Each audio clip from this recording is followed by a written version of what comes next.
All right, good day, class. So we are going to continue with our look at the human resources, developing the human resources.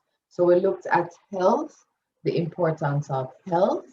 We looked at the types of health care from primary to secondary to tertiary health care, because the health of an individual is the wealth of that individual. The health of that individual is also the wealth of the country, and by extension, the region. So the health of the region is the wealth of the region. So that is looking at the physical part of it, the physical element of our human makeup, right? Because again, and I will continue to repeat this, when we're talking about human resources, we're talking about the skills, the capabilities, the talents, the time, and the energy that an individual has, right? I remember we also mentioned in the previous video, we looked at human resources having two components. One component being economic, the next component being non-economic. Economic, we're looking at the people, right? Non-economic, we're looking at the attitudes and the socializations of the people, of the human resources. So when we're looking at the people, we're looking at the people themselves. We're looking at the health of the people, the mental health, the physical health, and well-being of the human resources, right? Now, when we're looking at attitudes, when we're looking at our talents, when we're looking at our time, all of these are shaped by education and the training. So we looked at the health of the individual, the physical health of the individual. Now we're going to look at educating the individual, because know that the person is physically healthy, right? We have to try and nurture those talents, nurture those skills, nurture that energy. And we do that through education and training.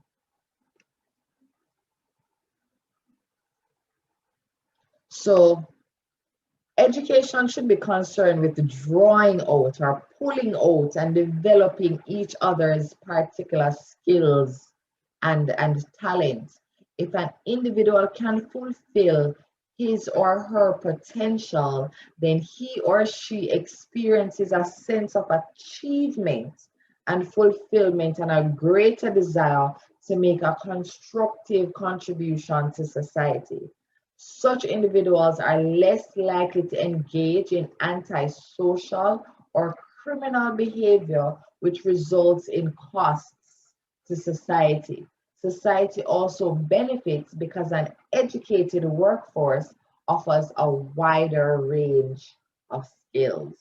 So, the importance of education, right, is not only to develop a person's skills and talents, but education also reduces criminal behavior and other antisocial behavior.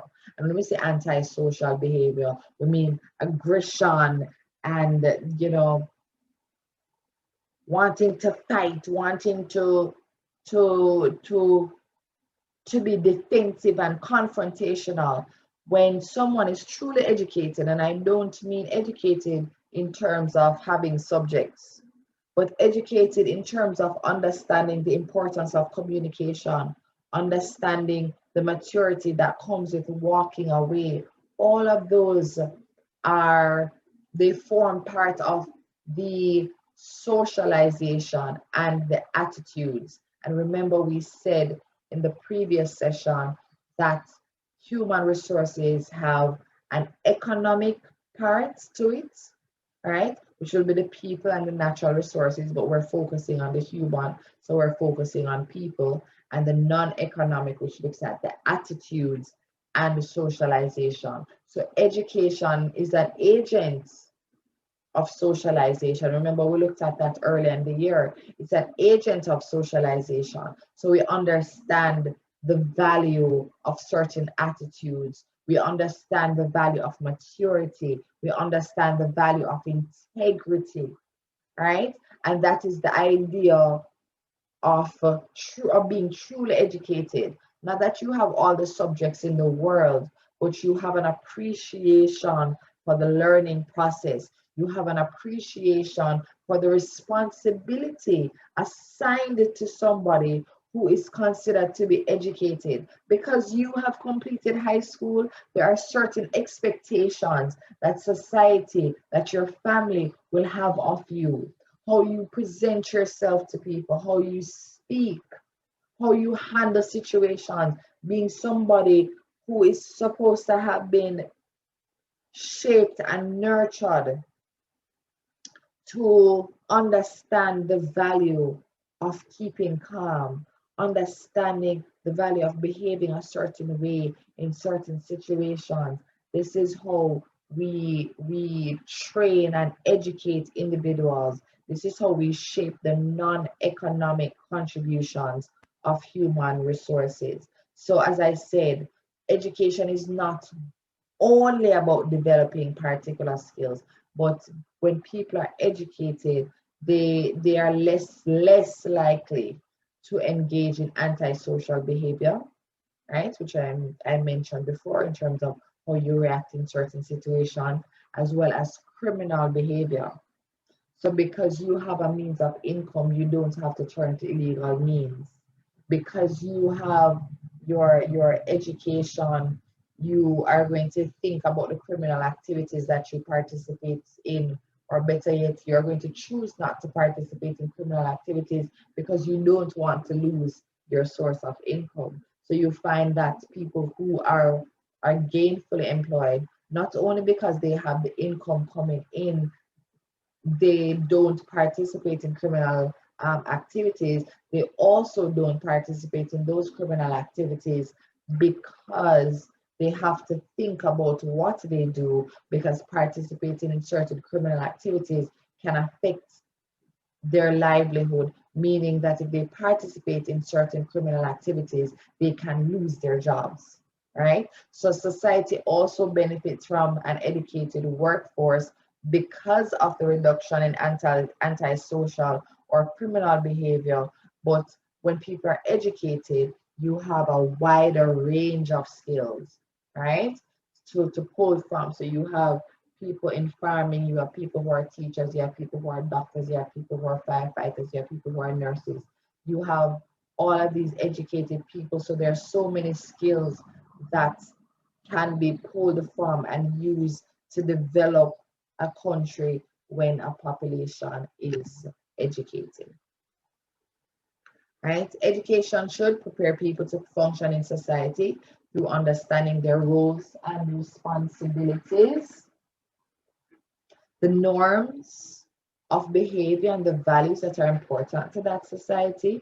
Because remember, we looked at this when we were looking at education as an agent of social control. When we're looking at education as a socializing unit. So you learn how you are supposed to behave.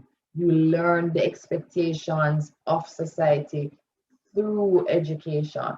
So education should prepare people to function in society through understanding their roles and responsibilities, the norms of behavior, and the values that are important to that society. They're able to provide the basic skills for further development, including numeracy and literacy. Education should contribute to an individual's physical, sociocultural, emotional, and spiritual development. And we're talking about sociocultural, how you relate to people, understanding the things that are specific to your culture. That's what we are referring to when we talk about sociocultural. Education should prepare individuals to take their place in society, especially in the world of work, meaning that when you are educated, you will learn the skills and the talents that you need to perform a certain function in society. So your function can be, all right, I now have the education and the skills needed to do nursing, for example. Education helps individuals to develop skills that allow them to deal with different situations and to be able to solve problems as well as to make sound decisions. And when we're looking at education, there are different levels to education. So we start off with early childhood education, then we have our primary education, then we have tertiary education, then we have primary education, I should say, then we have secondary education, then we have our tertiary education. So the levels of education: early childhood, primary, secondary, tertiary education. All right, so education is recognized globally as a necessity for economic development. There are 4 formal education levels in Caribbean countries. The first of which is preschool, which is early childhood education. So preschool education takes place in nursery or kindergarten and is aimed at children from 3 to 5 years old. Children are taught basic numeracy and literacy, but also develop important social skills. Then we have primary education. This covers children from 5 to 11 years of age. Teaching and learning in numeracy, literacy, and other curriculum areas continues, and there are also progressively introduce the elements of socialization and further preparation for future study.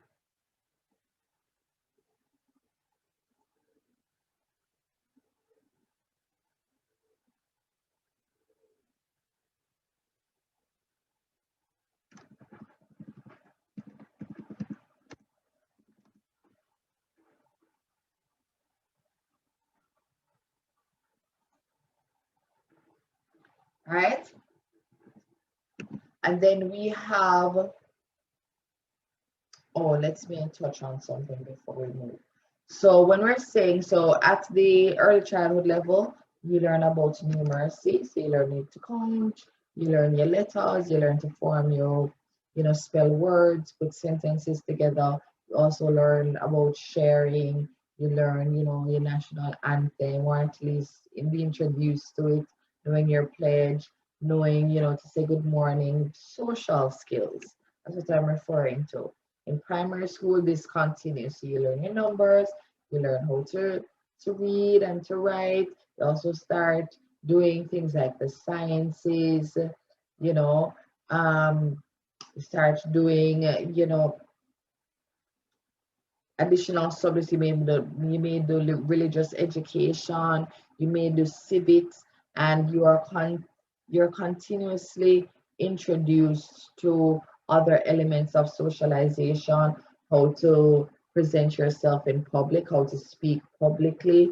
So all of these things from 3 to 11, or better yet, from 3 to adulthood, each level of education has a core responsibility. So at the early childhood level, you're taught the basics, right? Because they're young and this is what your mind can process at this age, right? So the foundation is being set.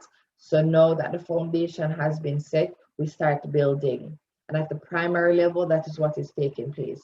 We're building. So we taught you letters and numbers. Now we're going to teach you sentences and essays, right? You learned about good morning, good evening, you learned your social skills. Now we're going to also teach you further respect for authority, participating in school activities, representing your school, presenting yourself. How do you speak in public? You have people who are going to be in charge of devotions. You're going to have your head girls, you're going to have your prefects. All of these are adding to the social skills that you would have learned at the early childhood level. Children from 11 to 18 continue their education at secondary schools, where knowledge and skills in subjects covered at the primary level continues. So together with the introduction of some new subjects and enhancement of social awareness and citizenship, students begin to consider the subjects in which they will specialize and those they might study at college or university. Students decide if they're going to pursue further academic study or if they prefer vocational training that focuses more on skills directly related to the workplace. Right? So we went from early childhood, right? So 3 to 5, and then 5 to 11. We have primary education. From 11 to 18, we have secondary education, right? So again, we're building. So we started off with the foundation with the early childhood, and then we continue to build on it through primary school. And when you get to the secondary level, you continue to build, but then you start building in a more specific way. So while in primary school, you were introduced to reading, writing, numbers, the different sciences, geography. You're introduced to all of these areas. When you get to the secondary level, you are further introduced, or better yet, these areas are further developed. So you're taught more in these areas. But then as you move up the ladder, as you move up the grade system, right? You start to become more specific. So you find that you're not doing the 10 subjects that you did in first form. By the time you get to the fifth form level, you're doing 7. By the time you get to the sixth form level, you're doing 4. By the time you get to the tertiary level, you're doing 1 or 2, because now you have zoned in on your area of focus, and that is the area that you're going to seek to develop, right? So secondary education, which has been made compulsory in so many countries around the world, is seen as an investment. Students who invest their time and effort into learning and gaining qualifications at this level are understood to be more likely to obtain better paid work and therefore to be ultimately more satisfied in that work, better able to provide for themselves, and to enjoy a higher quality of life. Government invest in this level of education and want to see students attending because a well-educated workforce is better for the economic development of the country. And when we say government invests in this level of education, you'll find that when you're doing CXCs, you'll find that, all right, the government will pay for specific subjects. So you have, you know, business subjects being paid for, some science subjects are being paid for. So you'll find that they're investing in this because they need to ensure that at this level, the young people here are educated. So when they leave, they can be gainfully, ideally, when they leave, they can be gainfully employed, right? And then we have the tertiary level. So tertiary level institutions include universities, technical schools, and colleges, and other teacher training colleges.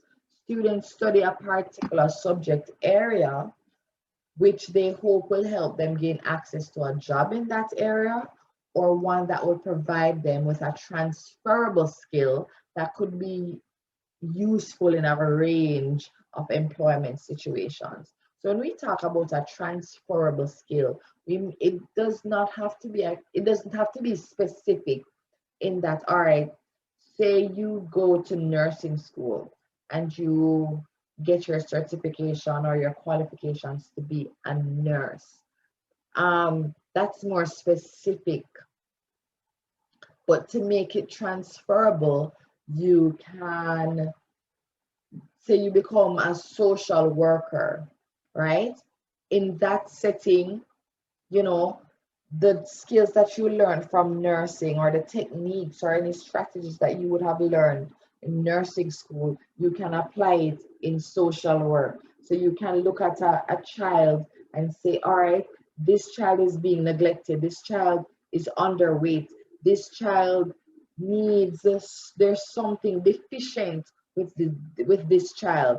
And that diagnosis or that assessment of a situation, right, even though it is social work, comes from the background or the knowledge gained from going to nursing school. So when we're talking about transferable skills, it means that the skills that you learn for one thing, you can apply it to another area. The stated aim of the university is to propel economic, political, social, and cultural development of the West Indian society through teaching, research, innovation, advisory, communication, community service, and intellectual leadership. And as I said, when we're looking at tertiary education, we're also looking at technical and vocational education and the training, and we refer to it as TVET for short. So technical and vocational education and training offers an alternative to the more academic education offered in universities. It addresses the fact that some students prefer this type of study and also recognizes the need for greater development of the region's workforce, particularly in response to the increasing technological developments which are part of today's world. This type of education contributes to the development because it caters for students who may not be suited to a university education, or students who prefer a course of study more closely aligned to a particular type of employment. It can also equip students with skills that make them more employable in a number of areas of work and for self-employment. So when we're looking at technical and vocational education training, you have some people who don't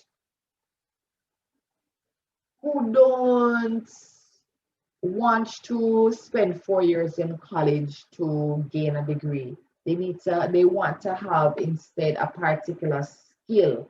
That is where their interest lies.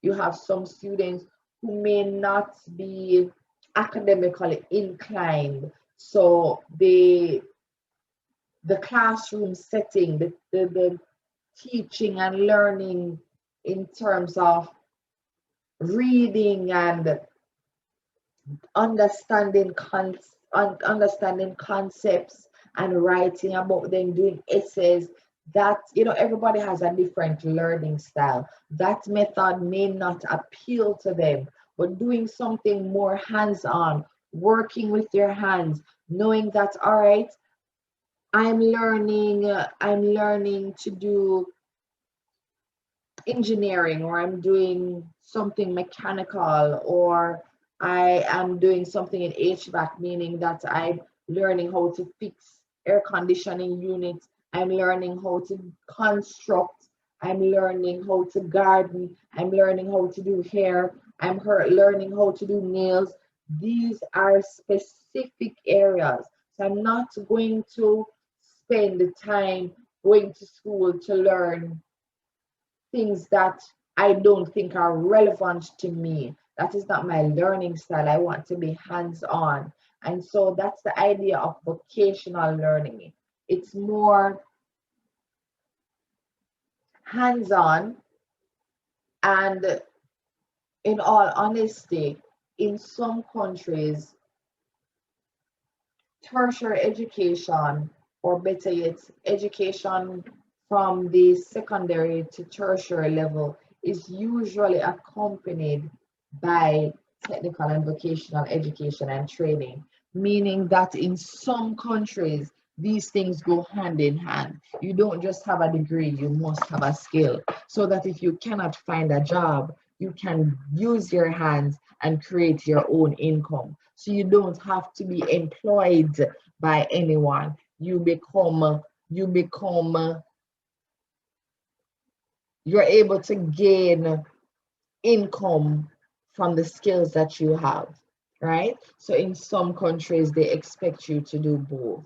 So yes, you can do your CXCs, but you can also go and learn a skill as well. So all right, you have all of your subjects, but you're good at fixing vehicles, fixing cars, you can go and get a certification in that. If you're good at doing hair and nails, you can have all of your CXCs, be in college and get that certification as well. So that when you get to college, if it is that you're going full time, because you have that skill of doing hair or doing nails, you can earn income while you study. So they go hand in hand. So gone are the days that people believe that, all right, if you're doing technical and vocational education, it's because you're not as smart as the next person.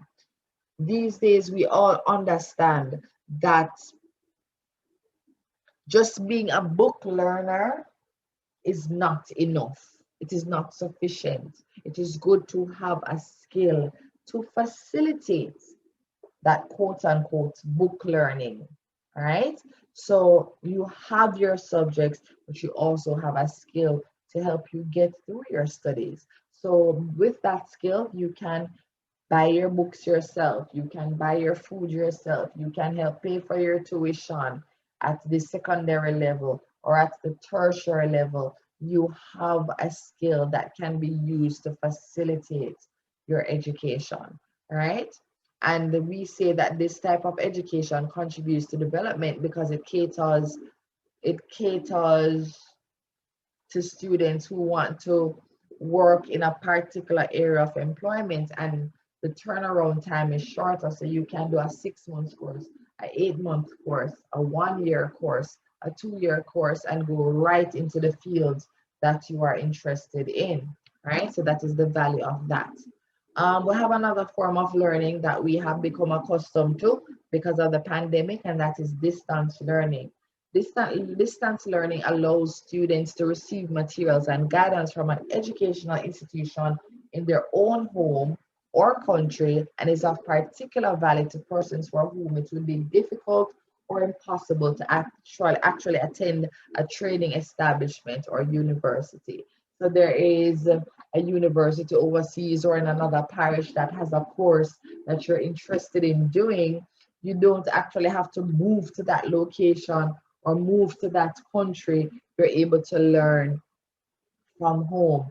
As we're seeing with the pandemic, for your own safety, it is best that you learn from home. So what we're doing now, this interaction, you listening to this video, reading the PowerPoint, writing it down, all of that is a part of distance learning. And then we have scholarships. Access to education can be limited by circumstances and resources at any level. Some organizations and institutions offer scholarships to selected students who might not otherwise be able to undertake a particular course of study.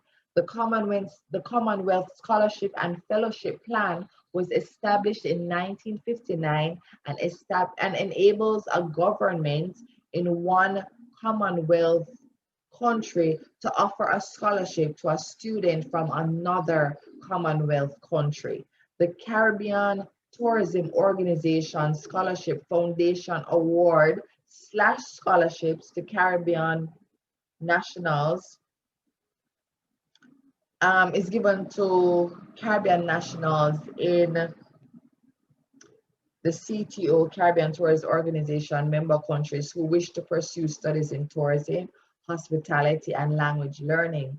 The foundation selects candidates who demonstrate high levels of achievement and leadership within and outside the classroom, and who demonstrate a strong interest in making a positive contribution to Caribbean tourism. Why am I mentioning scholarships as it relates to education? We understand that, all right, we have primary education, we have tertiary education, we have secondary education, we have TVET education, which is technical and vocational education and training. We have all of these. Um, levels of education. However, within each level of education, you're going to have people who want to access that education but cannot. And we have to try to facilitate those who are interested and willing and capable. We have to try to facilitate a process that allows them to gain the education that they seek, because ultimately our country will develop as a result of that. Why we mention distance learning? For the same thing. You have people who want the education, who want to gain access to the education, but because of where they are, you know, they would have otherwise been unable to access that education. So we create distance learning institutions. We facilitate learning from home to ensure that education doesn't stop because the institution or the opportunity is not present in a particular area, right? So the access to education is there. So you can go through the secondary level of education and have distance learning there, which is what you're doing now. You have tertiary level education, and you can access that tertiary level education through distance learning. Some TVET courses offer distance learning to the education, to the skills, right? So they may have some classes online, they may have some classes in person, but you still have access to that information. And when you get access to that information, if you cannot afford it, there are scholarships that are available to facilitate the human resource being developed by ensuring that if you have access to it, you can also pay for it. And then we have adult education. Adult education gives adults the same chance to make up for learning that they may have missed out on as children or young people, and also provide opportunities for people to retrain or acquire new skills in order, for example, to keep up the pace with changes in technology. The benefits for the individuals that are seeking education as adults is that they are able to fulfill their potential, to gain a greater sense of self-worth, and to increase their chances of gaining enhanced employment. Society benefits from a more productive workforce and its contributions to economic development. So when we're talking about adult education, the difference between adult education and tertiary education is that tertiary education starts from 18 upwards. So yes, you'll be an adult there, but the idea of adult education is that it is geared towards giving adults that may have missed a learning opportunity a chance to get that learning opportunity in their adult life. So adult education would be for somebody who didn't go to secondary school, who didn't go to college, but they are given an opportunity as adults to gain whatever qualifications that they may have missed when they were younger. Also, it offers an opportunity to retrain. So maybe at the time that they gained their high school certificate, or at the time they went to college, you know, things were done a particular way, but due to advances in technology, they have to learn a new way of doing things, right? So they have to go and be retrained and trying to ensure that they're keeping pace with things as they change, right?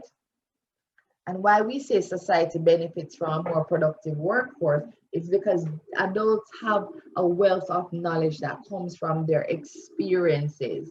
So they may have been working for years and now they have acquired this new skill. So now you have a skill being paired with a wealth of experience. So these people come in and are able to help the younger ones who may have that education, but they don't have the experience as yet, right? So that is why we say society benefits from a more productive workforce and its contributions to economic development are essentially invaluable because they have the experience and they now have the skill.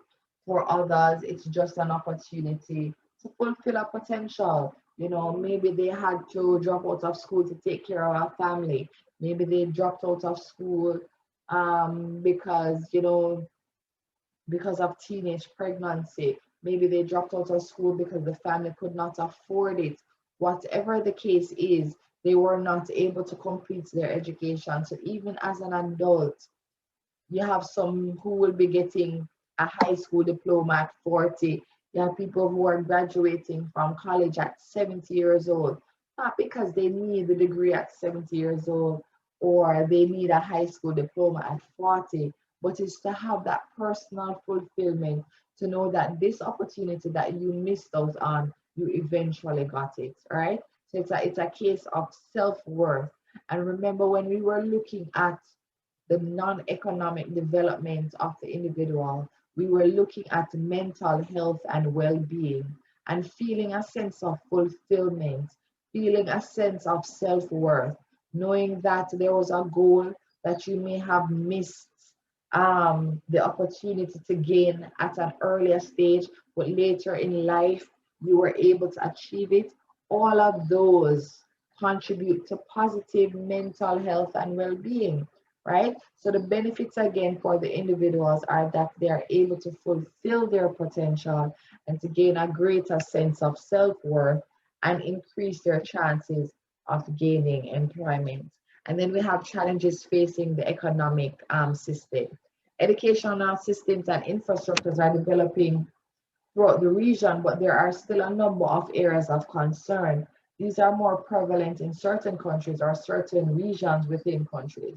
These challenges include overcrowded schools, especially in large urban areas,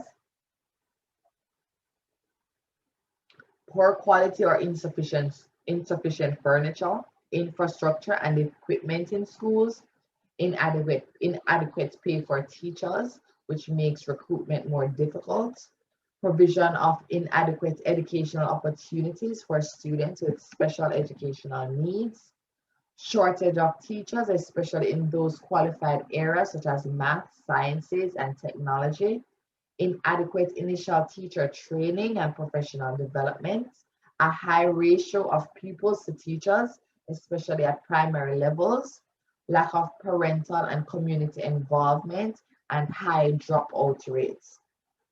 And you can see the connection between some of these things. So when you have overcrowded schools, you're going to find that you don't have enough desks and chairs to facilitate the class because there are too many students there.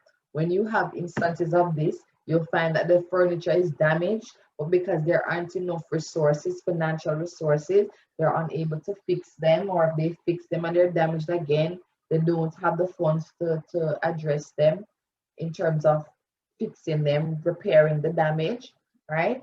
So what you're going to see is that it's going to affect the learning experience. If you have a class size of 10 versus a class size of 50, the experience is going to be significantly different. When you're in a class with 10, just 10 students and the teacher has time to spend time, you know, ensuring that each child gets what they need to get, ensuring that each child understands what they need to. But if it's a class with 50, that teacher is going to have a challenge to get through 50 students. Imagine teaching a class and looking through 50 books to ensure that 50 students understand something. That's going to be challenging. And even if the teacher is able to do it, it's very little time that can be allocated to checking 50 books, as opposed to having 10 students and checking 10 books and ensuring that those 10 students understand. Also, when you have 50 students in a class, in many instances, you have noise. And so you're teaching, or there's a class next door that also has 50 students. So a teacher is teaching and she's talking to this student. And because these students are not being tended to at the time, they're talking, they're playing, they're being loud, right? So that's going to impact what can be done between that teacher and the student, or she's teaching or he's teaching, and half of the time is spent just trying to quiet down the class because there's so many students in the class. So all of those things impact learning. And as a result of this, you're going to find that a lot of teachers are not inclined to stay in teaching because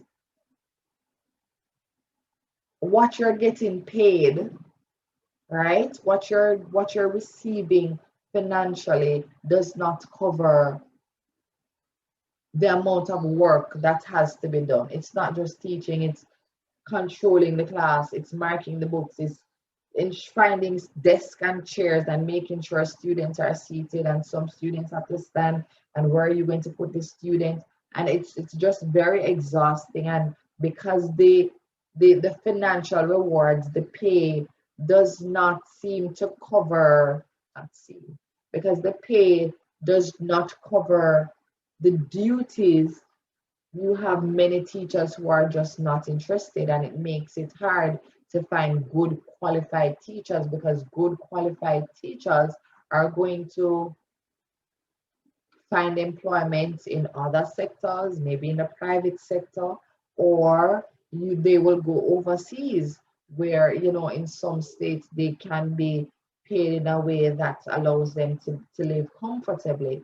And what you will also find is when we're talking about educational opportunities for special needs students, you have students who have particular challenges, and because the resources are not available, you have students with special needs in a class with students who don't have special needs, and they are shortchanged because of that, because the individual attention that they need, the resources that they need are not available, and so they're just trying to get what they can because that's all the situation allows, right?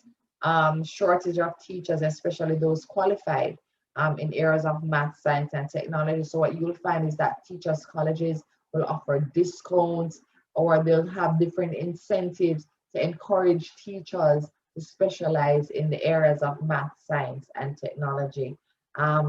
Many teachers, and it also depends on the institution, because teachers must be formally trained, right? So you have to do, you know, your teacher training, you have to go through that process. But in some instances, because there is a shortage of teachers, you're going to find that schools will just employ somebody who has the right amount of subjects because that is what they can afford, right? Again, the overcrowded classroom, high ratio of pupils to teachers, makes learning a challenge because of the noise, because it's hard to control that amount of students. And then you'll have lack of parental and community involvement, meaning that it is a case where all learning takes place at school. So when you go home, there's no one to say to you, hey, you need to do your work, you need to take time to go over your notes, you need to ensure that you're doing what you're supposed to do. And as a result of that, you're going to have high dropout rates, because when class sizes are too large, you're going to have students who fall by the wayside. And high dropout rates will also happen if there's a lack of parental involvement. You have a parent who will say, well, you're not doing well enough, so you just can't go back because you're wasting money that can be used to do something else, because they're not actively involved.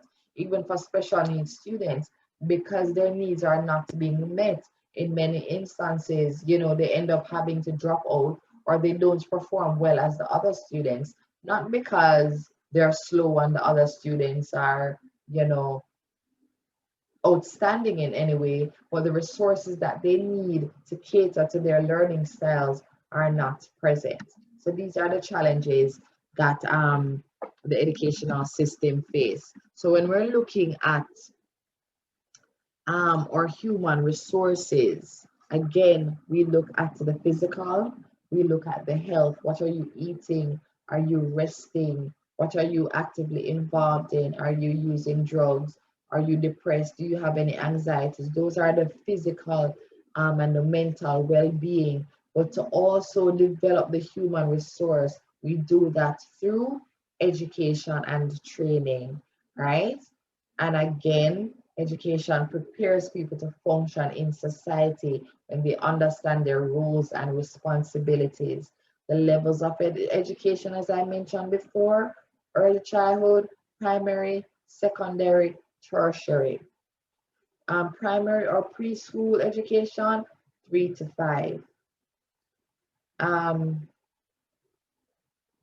Early childhood education or preschool education goes from ages 3 to 5, where you're taught the basic skills. Primary education builds on what would have been learned in the early childhood setting. The age ranges from 5 to 11, right? Secondary education, 11 to 18, and they start to build on the skills that they would have learned at the two previous levels, which is early childhood and primary education. And then they begin to zone in and focus on particular subjects.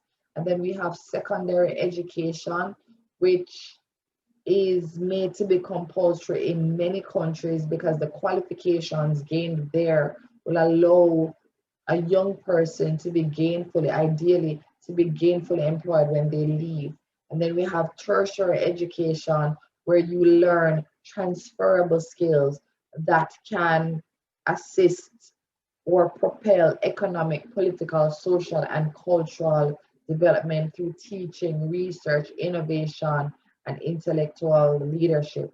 Then we have TVET. This is skills training. Then we have another form of learning, which is distance learning.